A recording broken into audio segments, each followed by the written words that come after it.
అన్నమయ్య జిల్లా చిట్వేల్లో యూట్యూబర్ సీమరాజా హల్చల్ చేశాడు. మద్యం మత్తులో ఉన్న అతను తన వెహికల్ కు సైడ్ ఇవ్వలేదని స్కూటర్ పై వెళ్తున్న ముగ్గురు యువకులపై దాడి చేశాడు. యువకులను కొట్టడంతో పాటు వారిపై గంజాయి కేసు నమోదు చేయాలని చిట్వేల్ పోలీసులపై ఒత్తిడి చేశాడు. యువకులపై సీమరాజా దాడి చేసిన వీడియోలు ప్రస్తుతం సోషల్ మీడియాలో వైరల్ అవుతున్నాయి. గేట్ తీయమంటే ఆయన భయపడి బేగం వేసుకున్నాను నేను అని ఆయన అన్నాడంట. ఆ సందన కారు వచ్చింది. కారులోంచి దిగి నేరుగా ఆడికి పోయి గేట్ కాడికి పోయి ఆయన లాక్కొచ్చుకున్నాడంట.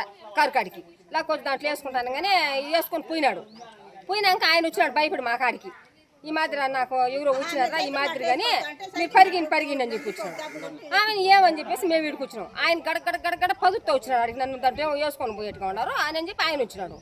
ఆయన వచ్చితే ఇంక మేము సరేలేని చెప్పి మేము వీడికి వచ్చి ఇంకా బండి లోపలికి దూసేసిందని చెప్పి మేము ఆయన భయంగా అయినట్టు మేము ఉన్నాం అంతవరకు. ఈ అంశానికి సంబంధించి పూర్తి డీటెయిల్స్ అందించడానికి మా ప్రతినిధి దామోదర్ అందుబాటులో ఉన్నారు. దామోదర్, ప్రజెంట్ చిట్వేల్ యువకుడికి సంబంధించి యూట్యూబర్కి సంబంధించి డీటెయిల్స్ ఏ విధంగా ఉన్నాయి, అసలు ఈ ఘటన ఏ విధంగా వెలుగులోకి వచ్చింది, ఎలాంటి డీటెయిల్స్?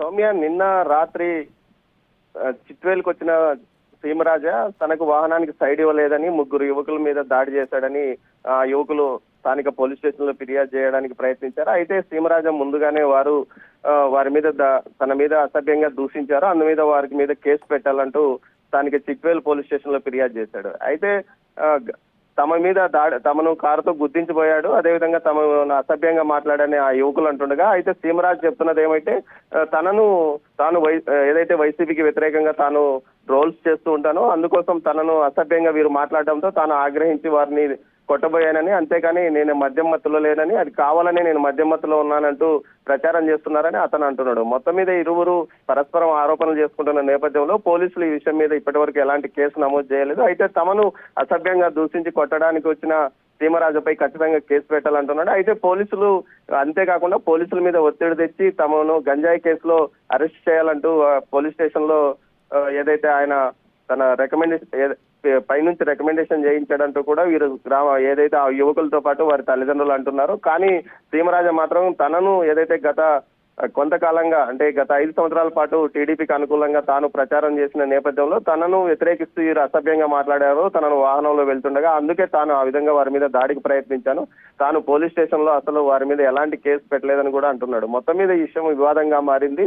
సీమరాజా వ్యవహరించిన విధానం పైన స్థానికంగా విమర్శలు వస్తున్నప్పటికీ కావాలనే తనను అసభ్యంగా దూషించడంతో తాను అలా చేయాల్సి వచ్చిందన్నాడు. సీమరాజుతో మనం ఇంతకు మునిపే మాట్లాడామో అతను ఆ విషయాన్ని తెలియజెప్పాడు. తాను ఎలాంటి కేసులు పెట్టాలని చెప్పలేదు, కావాలని వీళ్ళు అంటూ ఉన్నారు. కానీ పోలీసులు ఈ విషయంలో ఏ విషయాన్ని తేల్చి చెప్పడం లేదు. సీమరాజాతో పాటు 2 ఫిర్యాదులు తీసుకున్నామని చెప్తున్నారు సౌమ్య. దామోదర్, ఒకవైపు వీడియోస్ కూడా వైరల్ అవుతున్నాయి, సోషల్ మీడియాలో చూస్తున్నాము. వాళ్ళు కూడా చెప్తూ ఉన్నారు కదా, స్థానికులు జరిగినటువంటి ఘటనకు సంబంధించి ఇన్ని ఆధారాలున్నా కూడా పోలీసుల యాక్షన్ ఎందుకు లేదు?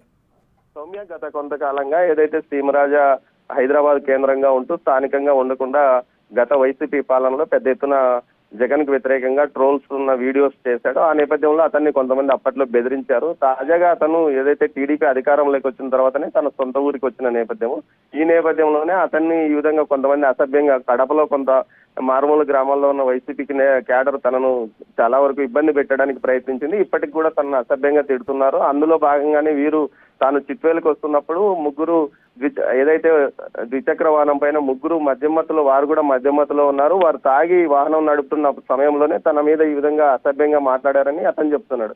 కానీ వారు చెప్తున్న యువకులు చెప్తున్నది ఏమంటే అతను కూడా తాగి మద్యమత్తులో తమను ఢీకొట్టబోయాడు. తాము ఇదేమని అడ్డుకుంటే తమ మీద కేసు పెట్టడానికి ప్రయత్నిస్తున్నాడు. దీంతో పాటు అధికార పార్టీ కావడంతో తమ మీద గంజాయి కేసులు పెట్టాలంటూ డిమాండ్ చేస్తున్నాడు. పోలీసుల పైన ఒత్తిడి తెస్తున్నాడని కూడా వీరు చెప్తున్నారు. మొత్తం మీద ఈ 2 వర్గాల వాదనలు విన్న పోలీసులు విచారించి తర్వాత కేసులు నమోదు చేస్తామని చెప్తున్నారు Soumya. Right Damodar, thanks for the updates.